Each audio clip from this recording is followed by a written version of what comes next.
Olá, pessoal, sejam bem-vindos a mais um Hirossi Prevcast com o Eduardo Hirossi, Paulo Pinceta e Arnaldo Cordeiro.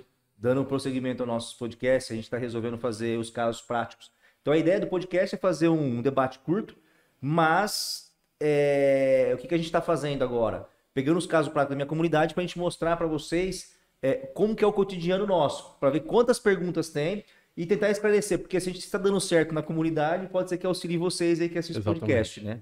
O que nós vamos falar sobre hoje? Qual o assunto? Fala da semana passada que você passou mal, Paulo, de raiva.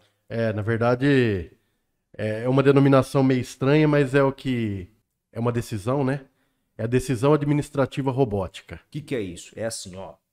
A ideia do INSS digital é tentar analisar o processo mais rápido, tá? Possível. Então, o INSS ele vem realizando alguns benefícios de forma automática. O que é isso? O que quer dizer? O que isso quer dizer? É o robô que faz a pré-análise. Quais benefícios estão sendo feitos hoje? LOAS 88, aposentadoria por idade 41 e o 42 também começou a operalizar no automático. Então, muito detalhe, quando a gente for solicitar um benefício no INSS, somente 41. 41 se olhou lá, se tiver alguma coisa que você tem que apresentar, vou dar um exemplo, uma CTC, exemplo. Você vai agendar um 41, só que tem um período que para ser averbado como CTC. O que vai acontecer? Se você agendar automaticamente, o robô vai pegar aquele benefício, ele vai indeferir automático, porque ele não deu tempo, tá? Daí o que você tem que fazer? Entrar com recurso? Cabe uma reabertura-tarefa? Aí caberia uma reabertura-tarefa. Mas eu sempre falo, os 41 que a gente está pegando aqui, quando a gente não consegue mudar lá, porque mesmo você colocando lá que tem a documentação a apresentar, eles estão indeferindo. A gente está pedindo para ser agendado na agência do INSS e para o servidor já fazer uma exigência. Porque daí você sobe a documentação, porque senão o robô vai indeferir. Dá canetada automaticamente. Outra coisa, vocês viram que essa semana está operando um novo sistema do INSS. A partir de 1º de setembro começou a operar, tanto é que o meu INSS ficou muito ruim. Se vocês analisarem lá, agora, fica até difícil para você colocar lá período de atividade especial, tá? Então, o que eu sugiro para vocês a fazerem, né? Que nós fizemos semana passada, fizemos uma gambiarra. Por quê? Porque o Paulo agendou o benefício foi indeferido em 15 minutos. Em 15 minutos. Daí o que a gente faz? A gente entra lá e fala que você tem que apresentar um período, porque por enquanto ainda o sistema ele tá em reforma. Então ainda não definiu ainda tá manco, na verdade, né? A sistemática dele. Então você coloca lá, o que a gente colocou? Que possuía tempo trabalhado no exterior. Não foi no exterior. Porque na verdade agora a única possibilidade de você...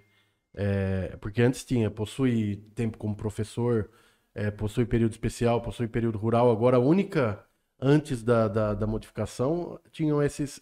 Não, ele tem, só que quando você entra, ele Sim. pede para você informar o vínculo. Você informa o vínculo, Sim. Ele não assimilou, ele dá como vínculo para ser corrigido. Ele manda você colocar o período e as remunerações. É porque assim, ele está entendendo, ele fala lá, tem período de atividade especial, tem período de tempo de contribuição, remuneração. Ele está entendendo, ainda eles não definiram certo. Provavelmente o sistema vai arrumar, tá? Pode ser que até que a edição desse podcast já arrumou o sistema. Sim. Mas o que a gente fez? A gente colocou lá períodos exterior e fizemos um requerimento falando que a gente teve que subir, colocar aquele requerimento, tendo em vista que senão o benefício ia ser indeferido automaticamente, porque tinha período de atividade especial. Juntamos toda a documentação. Isso é uma dica que a gente deixa, porque você tem que entrar com reabertura de tarefa e geralmente eles não estão aceitando, acatando reabertura de tarefa.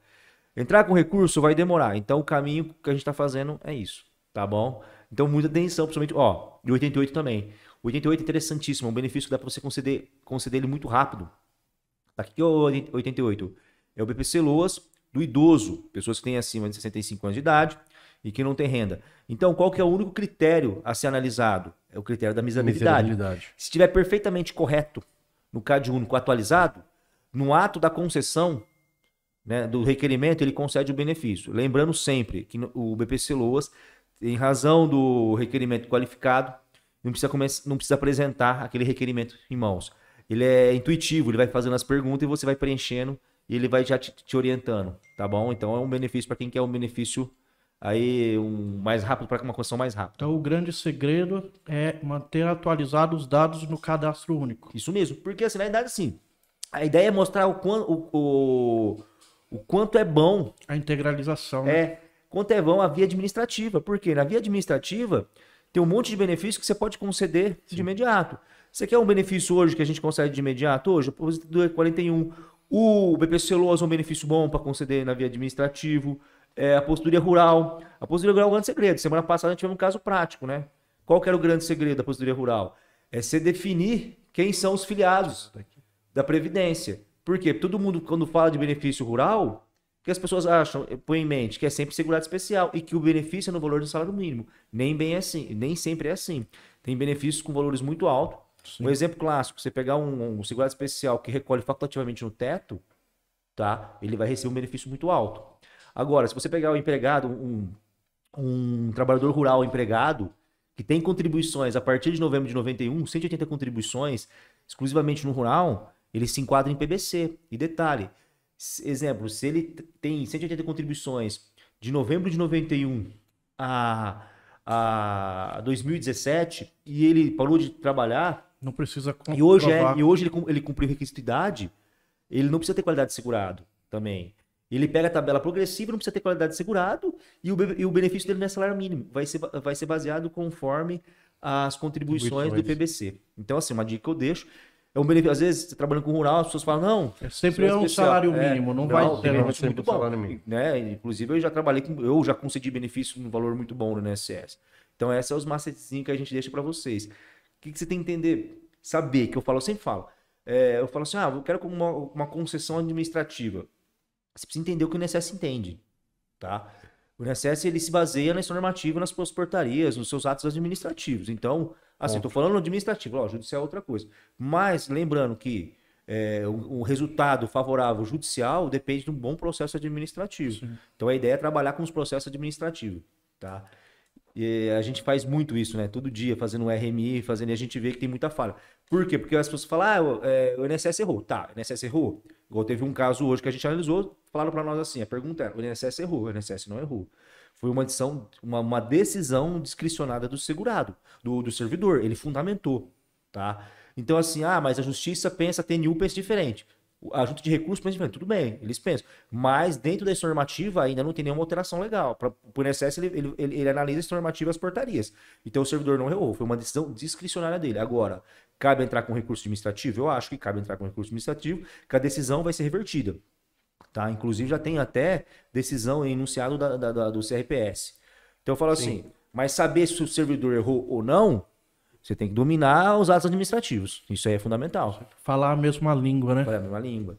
E outra coisa, eu sempre falo, né? A gente conversa muito aqui.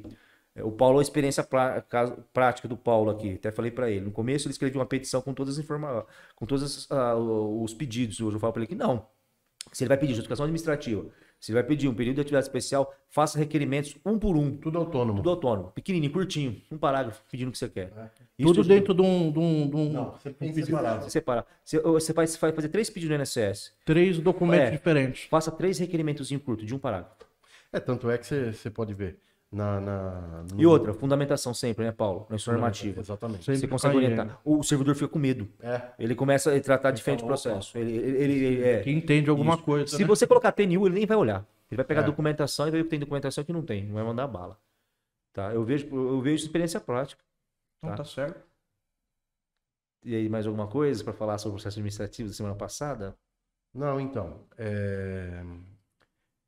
Tá muito em tela, né? Esse é um caso em tela, até que teve no Congresso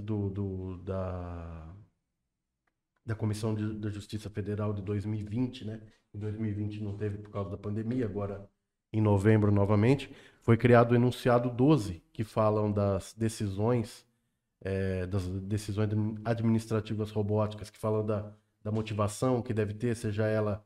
Porque, na verdade, veio uma evolução. Era puramente humana, né? Pelo servidor. Aí, depois veio entrando a inteligência artificial, que ela não era autônoma, ela dava uma assistência para o servidor, para agilidade de processos. E agora, ela basicamente esse programa ele se chama, eu não sou muito bom em inglês, tá? Mas é Machine Learning. A máquina de aprendizados, né? Seria isso? E quanto mais informação o servidor passa para o sistema, Melhor fica. melhor o Perninha, sistema fica. A gente tem que perceber que está numa constante evolução, O né? que a gente tem que entender? Quando é analisado por robô e quando é analisado por servidor. Por quê? servidor. Sabendo disso, você faz a sua estratégia de benefício. Tá? Eu quero que o benefício seja analisado por um robô. Eu vou usar esse caminho. sim. Eu quero que seja analisado por um servidor, eu vou usar esse caminho. Assim, você faz sua estratégia. Igual, porque você tem que saber processo administrativo? Você tem que analisar quando cabe recurso, quando é bom você entrar com benefício com recurso e quando não é. Sim. Por isso que eu falo assim, ó, a gente analisa aqui e fala, ó, não cabe entrar com recurso, isso aqui não vai virar nada no recurso, vamos direto para o judicial. Agora a gente analisa o caso e fala, não, isso aqui a decisão a decisão vai ser favorável no recurso. Então é por isso que é bom saber o processo administrativo. Né? Porque A ideia é mostrar como que é legal o processo administrativo e como que é bonito o ele processo é rico, administrativo. né? Ele é cheio de detalhes. Né? E lembrando sempre, os atos administrativos, eles interpretam a lei 8.213, tá? E o decreto. Então eles são mais flexíveis até. Tem muita coisa que, se você analisar essa normativa, ela te dá uma vantagem muito grande na via judicial. Então, assim, é por isso que é bom, em relação a esses benefícios rurais, LOAS, Sim. sempre trabalhar na via administrativa, assim, ó, fazer um processo bom para que aumente sua chance de ganhar um benefício futuro na via judicial. Tá bom? Mas a gente Pode falar. já vem batendo nessa tecla faz tempo, né? Porque desde a reforma, hoje já não é mais brincadeira, né? Hoje, na justiça, a análise é especializada, diferente do que acontecia nas pequenas comarcas que não tinham vara federal, tudo. Hoje a brincadeira mudou, né? Então, se você não fizer um processo administrativo bem instruído, A Já- chance de êxito vai ser... exatamente. Sardinha não anda com tubarão, né? Exatamente. Hoje E como que diz, passarinho que acompanha morcego dorme de ponta cabeça, né? tem que, hoje não é, hoje é até um risco você entrar com um processo direto na justiça, Não. né? Um processo muito na justiça, porque a única chance que você vai ter, trânsito em julgado, é o problema maior, né? É porque eu não sei se acontecia isso na sua agência, Edu, mas eu conversei com alguns colegas de outras cidades aqui vizinhas, tudo. Os próprios que faziam isso, eles falavam que chegavam entravam com o pedido, com o requerimento administrativo, eles só queriam negativo. Cara, eu já atendi, tô falando pra vocês, atendi advogado que ia lá só com requerimento, assim, ó. Nem Daí documento não daí eu levava. falava, não tem nada juntado. Eu falava assim, você tem que fazer um requerimento pra mim, falando pra mim analisar o documento, porque ele não queria nem que abrisse exigência. Eu falava, pra mim não abrir exigência, você tem que fazer um requerimento falando pra mim analisar, que você não tem nada a apresentar, pra mim analisar conforme a documentação apresentada. Porque ele queria que eu já indeferisse o processo. Daí ele apresentava, a gente ia lá indeferir e dava pra ele. Mas assim, se ele não tivesse, daí tinha alguns que falavam, não, eu quero que você indefere, mas eu não vou apresentar nenhum requerimento. Eu falei, tudo bem então eu vou mandar uma carta de exigência, depois de 30 dias eu indefiro. Ficava muito bravo, mas era isso que tem que fazer. Eu, como servidor, eu tinha que proceder Conforme tá na conforme a instrução Exatamente. mandava, né? Mas era assim, muito processo. Vocês não têm noção, muito processo. Gente, por hoje é só. Espero que vocês tenham alguma dica aí que vocês aproveitem no dia a dia aí. E estamos aqui, tá? Até a próxima. Até a próxima. próxima.